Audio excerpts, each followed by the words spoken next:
मेरठ में आम आदमी पार्टी के जिलाध्यक्ष अंकुश चौधरी द्वारा लगाए गए आरोपों ने यूपी सरकार के एक राज्य मंत्री की मुश्किलें बढ़ा दी है।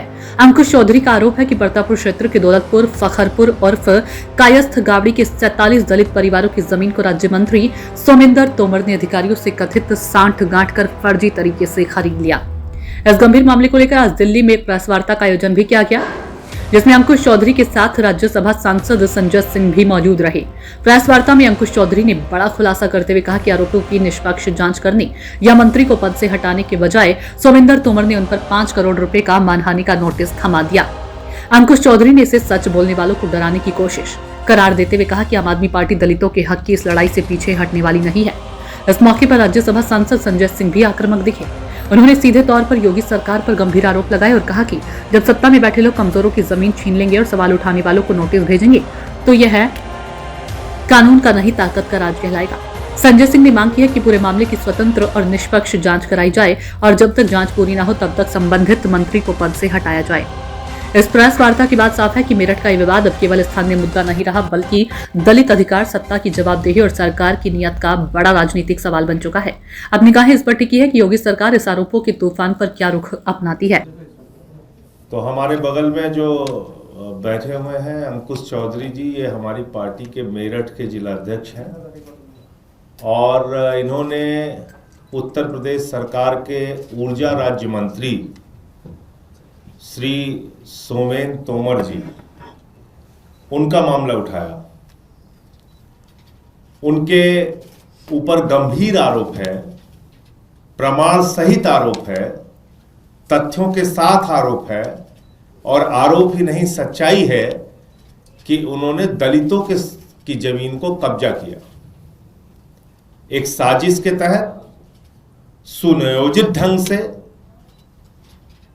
मेरठ में दलितों की जमीन के ऊपर कब्जा किया और बजाय इसके कि उनके ऊपर कार्रवाई हो, उनको मंत्री पद से हटाया जाए, उल्टा उन्होंने इनके ऊपर डिफेमेशन का केस कर दिया, नोटिस भेज दिया। तो ये चोरी और सीनाजोरी का मामला है। इसलिए मैंने इनको बुलाया कि दिल्ली से आपकी बात दूर तक पहुंचाई जाएगी और इसकी लड़ाई सड़क से लेके, संसद से लेके और वहां स्थानीय स्तर पर लड़ने का काम हम लोग करेंगे। ये पूरा मामला पहला मौका मिलते ही देश की संसद में मैं उठाने का काम करूंगा। विस्तार से अंकुश चौधरी जी अभी आपको इस पूरे मामले के बारे में बताएंगे। सबसे पहले उत्तर प्रदेश सरकार के ऊर्जा राज्य मंत्री यानी कि योगी आदित्यनाथ जी के साथ में बैठ के उत्तर प्रदेश की नीति निर्धारण बनाने वाले और करने वाले, उन्होंने सुनियोजित तरीके से मेरठ जिले के कायस्थ गावड़ी गांव, जो उन्हीं की विधानसभा में पड़ता है, 47 दलित लोगों की जमीनों को खरीदने का काम किया। खरीदा किस तरीके से? क्योंकि किसी भी दलित की जमीन जब कोई व्यक्ति खरीदता है तो सामान्यतः एक प्रक्रिया होती है कि उसको परमिशन लेनी होती है जिलाधिकारी के माध्यम से। ये पूरा खेल कैसे हुआ? और उस जगह पे हुआ जहां पे एक इंटीग्रेटेड टाउनशिप का शिलान्यास उत्तर प्रदेश के मुख्यमंत्री योगी आदित्यनाथ करके गए। क्योंकि वो सरकार में मंत्री हैं तो उनको सरकार की जानकारी की कहां क्या टाउनशिप आने वाली है, क्या प्लानिंग है, तो निसंदेह उनको वो सारी चीजें थी। जो जमीन उन्हें पौने दामों में थी, दलितों की थी, जो कोई सामान्य व्यक्ति नहीं खरीद सकता था, उन्होंने उसको अपने धन बल के प्रभाव से, अपने राजनीतिक रसूख के हिसाब से, अपने मंत्री पद के उसके हिसाब से उन्होंने उस पर खरीदने का काम किया। आप देखिए ये पूरा का पूरा जो नेक्सस, जो पूरा खेल हुआ, इसको कैसे अमली जामा पहनाया गया। जो नियम ये है कि एसडीएम जो होता है, जो क्षेत्र अधिकारी होता है उस विधानसभा का, उसके पास दलित समाज का व्यक्ति जाता और परमिशन मांगता है। उसमें 2 कारण होते हैं। एक कारण, या तो वो गंभीर बीमारी से ग्रसित हो, गंभीर बीमारी यानी कि लाइलाज बीमारी, हार्ट की समस्या, किडनी फेलियर है, तमाम चीजें, यानी कि रूटीन की चीजें नहीं। या फिर वो व्यक्ति उस जिले से विस्थापित होकर अन्य जगह जा रहा है रोजी रोटी के लिए, तो उसकी प्रक्रिया है वो एसडीएम के यहाँ पे जाके आवेदन करता है, तहसीलदार से लेके नीचे तक के कर्मचारी उसका वेरिफिकेशन करते हैं। लेकिन आप देखिए 28/8/2024 को एक ही गांव के 11 लोग जाते हैं कि साहब हमको जमीन बेचनी है। एक ही गांव के 11 लोग एक ही तारीख को। फिर 2/9/2024 को 35 लोग जाते हैं एक ही गांव के। तो आप सोचिए क्या बस में बैठ के गए थे 35 लोग? या ऐसी क्या विपदा, क्या बीमारी कायस्थ गांव में आ गई थी जो दलित समाज के 47 लोगों को अपनी जमीन बेचनी पड़ रही है। इसके बाद में जिला चिकित्सालय, जहां से उनको बीमारी के सर्टिफिकेट बनने थे, यानी कि मेडिकल का परीक्षण उनका होना था।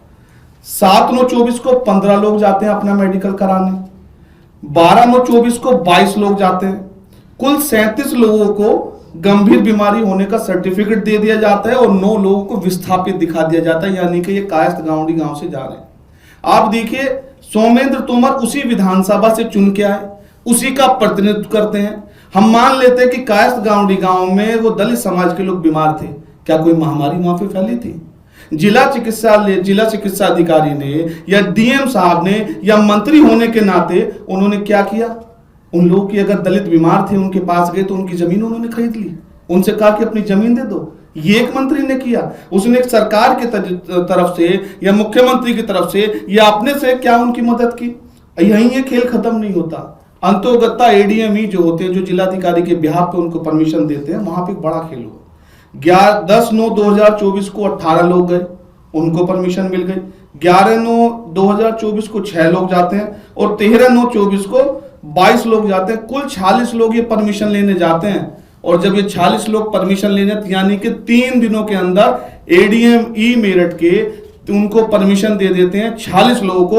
और उसी दिन, उसी के बाद 7/10/2000 ये 8 दलित व्यक्ति जितने हैं, 47 के 47 लोगों की जमीन का बैनामा एक ही दिन में माननीय मंत्री जी करा लेते हैं 13/9/2024 को, एक ही दिन में। तो 47 लोगों की जमीनों को किस तरीके से सरकारी तंत्र का दुरुपयोग करके इन्होंने खरीदा। और इसको लेके 10 तारीख को हम लोगों ने मेरठ में 10/11/2025 को एक प्रेस कॉन्फ्रेंस आयोजित की और उसमें तमाम चीजें हमने रखी। कोई हमने हवा में नहीं लगा, ये सर्टिफाइड कॉपियां हैं, ये सारे बैनामे हैं। इसमें जिलाधिकारी ने, उप जिलाधिकारी ने, उनकी रिपोर्ट है, इसमें लिखा हुआ है कि बीमार है, ये पीड़ित है, ये लोग जा रहे हैं। इसके बाद मंत्री जी, उन पर कार्रवाई क्या होती? हम लोगों ने महामहिम श्री नरेंद्र मोदी जी को भेजा, योगी आदित्यनाथ जी को, महामहिम राष्ट्रपति महोदय को, लोकायुक्त जी को, सीजेआई साहब को, तमाम 10 जगह हम लोगों ने इसकी कंप्लेन की। उसके बाद होता क्या है?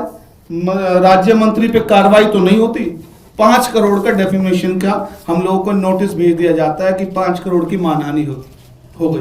तो हम माननीय सोमेंद्र तोमर जी से कहना चाहते हैं, हम लोग आदरणीय सांसद संजय सिंह के सिपाही हैं, सड़क पे भी हम लोग संघर्ष करेंगे, इनकी लूट की खुली छूट के खिलाफ विरोध करेंगे। आपने 5 करोड़ का नहीं, आप जितना चाहे नोटिस भेज दीजिए, हम जेल जाने के लिए, सड़कों पर संघर्ष करने के लिए तैयार हैं।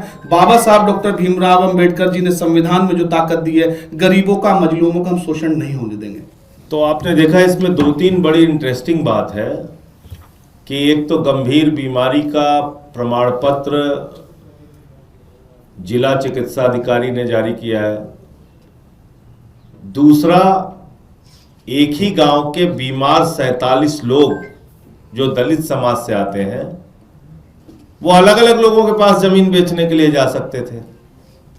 वो सारे के सारे इकट्ठा होके मंत्री जी के ही पास क्यों गए कि आप हमारी जमीन खरीद लीजिए? इसका मतलब जो आरोप है कि ये सुनियोजित साजिश के तहत दलितों की जमीन खरीदी गई, ये पूरा वो मामला है। मैं साफ तौर पे कहना चाहता हूं कि ये 5 करोड़ का जो डिफेमेशन का नोटिस मिला है, इसके खिलाफ आम आदमी पार्टी मेरठ में आंदोलन करेगी। सदन में भी मैं ये मामला उठाऊंगा, सोमेंद्र तोमर की ये जो जमीन घोटाले का मामला है। और इसके अलावा जरूरत पड़ेगी तो वहां पर हम लोग रैली सभा करके भी इसका विरोध करेंगे।